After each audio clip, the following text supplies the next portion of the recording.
அனைவருக்கும் ஸ்தோத்திரம். தொடர்ந்து தொடர் வேதாகமத்தில் இந்த நாளில 2 நாளான புத்தகம் 35ஆம் பகுதியை தொடர்ந்து வாசிக்கலாம். 2ஆம் குறிப்பேடு 35ஆம் பகுதியை தொடர்ந்து யோசியா பஸ்காவை கொண்டாடல். பின்னர் யோசியா எருசலேமில் ஆண்டவருக்காக பஸ்கா விழாவை கொண்டாடினார். முதல் மாதத்தின் 14ஆம் நாளில் அவர்கள் பஸ்கா பலி செலுத்தினர்.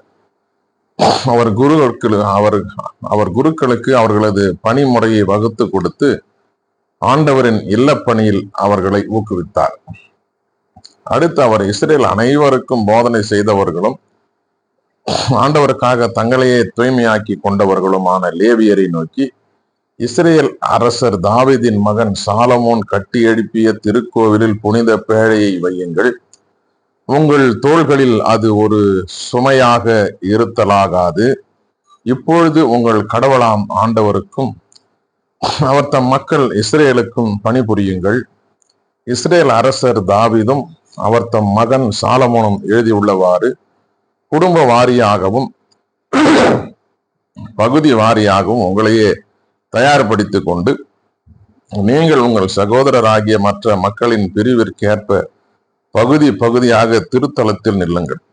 அங்கே பஸ்கா பலி செலுத்தி உங்களையே தூய்மையாக்கி கொள்ளுங்கள். மேலும் உங்கள் சகோதரர் மோசே மூலம் வந்துள்ள ஆண்டவரின் வாக்கிற்கேற்ப வாழுமாறு அவர்களையும் தயார்படுத்துங்கள் என்று கூறினார். அங்கிருந்த மக்கள் பஸ்கா பலிக்கென அவர்களின் எண்ணிக்கைப்படி செம்மறி ஆட்டுக்குட்டிகளும் வெள்ளாட்டுக்குட்டிகளுமாக மொத்தம் 30,000 காளைகள், 3,000 அரசர், மொத்தம் 30,000 காளைகள் 3,000 அரசர் யோசியா தம் உடைமையிலிருந்து அளித்தார். அவருடைய தலைமை அலுவலர் மக்களுக்கும் குருக்களுக்கும் லேவியருக்குமாக தன்னார்வ காணிக்கை அளித்தனர்.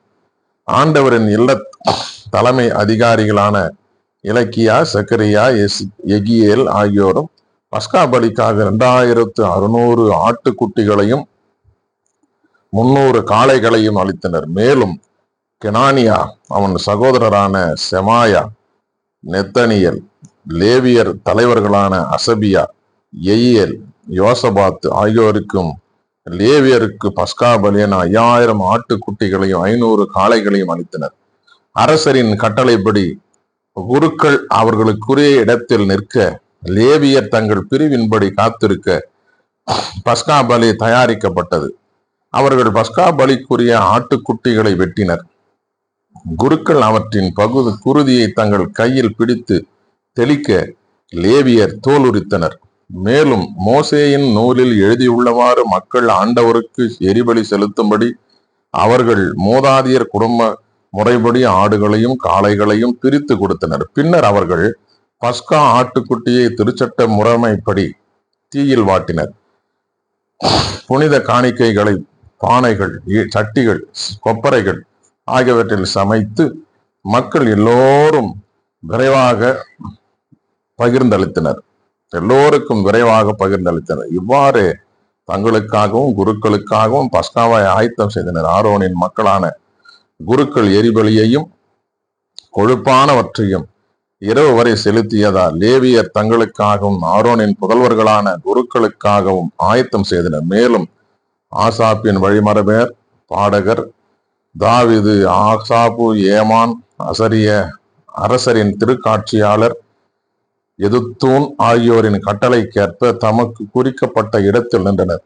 வாயிற்காப்போர் ஒவ்வொரு வாயிலிலும் நின்றிருந்தனர். அவர்கள் தங்கள் பணிமுறையில் இருந்து வழுவவில்லை, ஏனெனில் அவர்கள் சகோதரர்களான லேவியர் அவர்களுக்காக பஸ்காவை ஆயத்தம் செய்தனர்.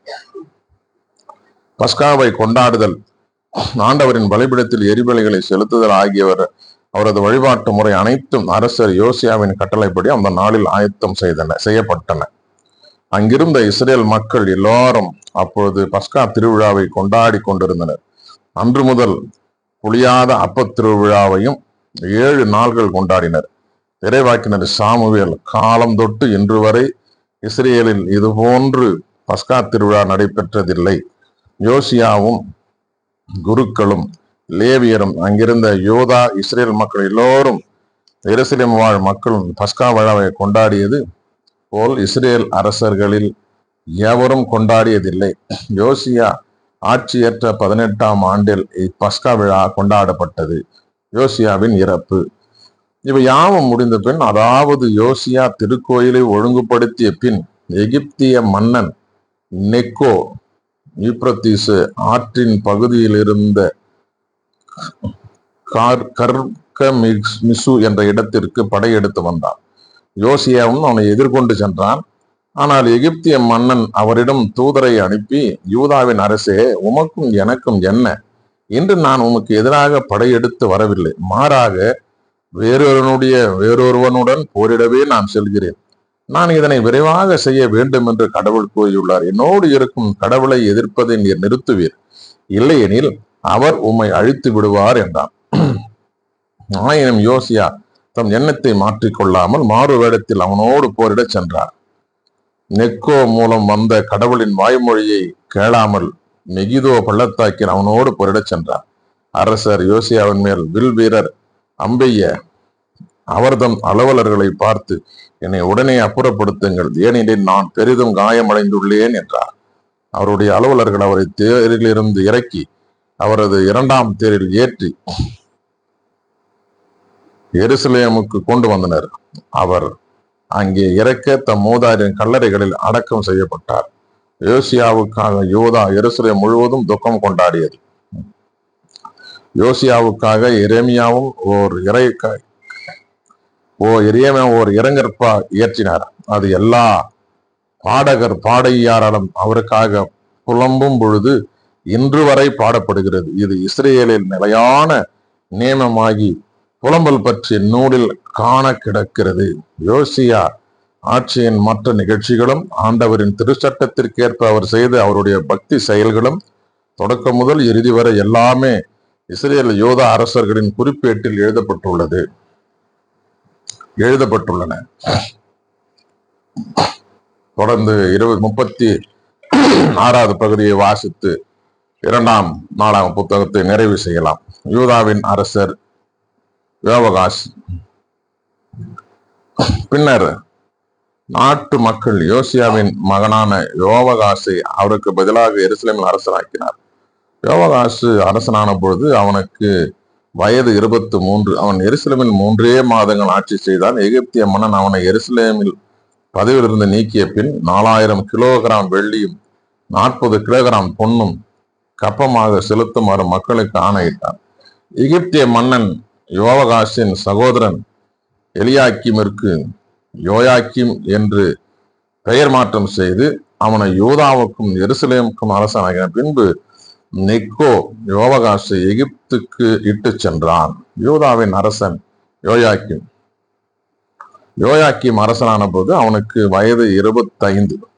அவன் எருசலேமில் 11 ஆண்டுகள் ஆட்சி செய்தான்.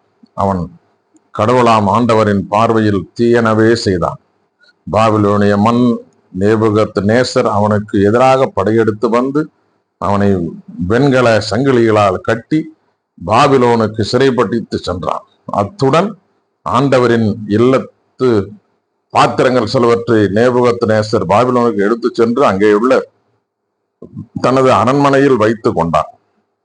யோயாக்கிமின் பிற செயல்களும் அவன் செய்த அருவருப்பானவையும் அவனுக்கு எதிராய் காணப்பட்டவை யாவும் இஸ்ரவேல் யோதா அரசர்களின் குறிப்பிட்டு எழுதப்பட்டுள்ளன.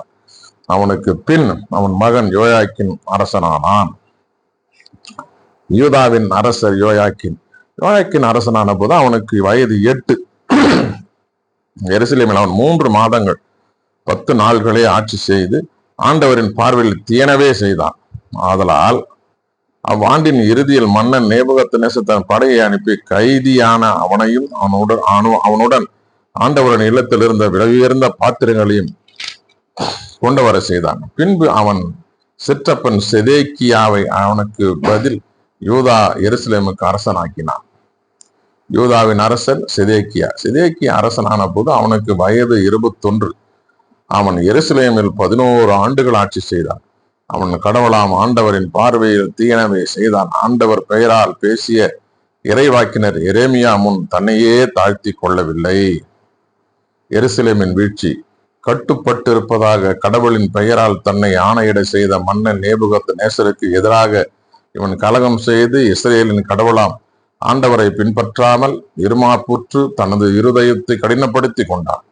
அதுபோல குருக்களின் தலைவர்களும் மக்களும் வேற்றினத்தாரின் அனைத்து அருவறுப்புகளையும் தொடர்ந்து செய்து உண்மையற்றவர்களாய் ஆண்டவர் தமக்காக எருசலேமில் தூய்மையாக்கியிருந்த திருக்கோவிலை மேலும் தீட்டுப்படுத்தினர்.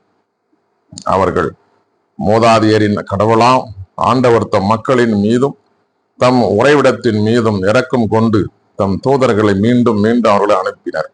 ஆனால் அவர்கள் கடவுளின் தூதர்களை ஏளனம் செய்து அவர் தம் வார்த்தைகளை புறக்கணித்து அவர் தம் நிறைவாக்கினர்களை இழிவு துரைத்தனர். ஆதலால் அவர்கள் தப்ப முடியாத அளவுக்கு ஆண்டவரது சினம் அவர்கள் மேல் கனன்று எழுந்தது.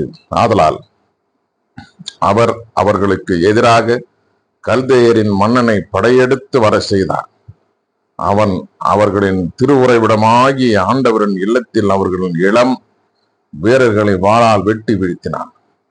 இளைஞர் கண்ணியர் என்றோ முதியோர் இளைஞர் என்றோ எவர் மேலும் இரக்கம் காட்டாமல் எல்லாரையும் அவன் கையில் ஆண்டவர் ஒப்புவித்தார். கடவுளின் இல்லத்து எல்லா சிறிய பெரிய பாத்திரங்களையும் அதன் கருவூலங்களையும் அரசனிடமும் அவன் அதிகாரிகளிடமும் இருந்த செல்வங்கள் அனைத்தையும் பாபிலோனுக்கு கொண்டு சென்றான்.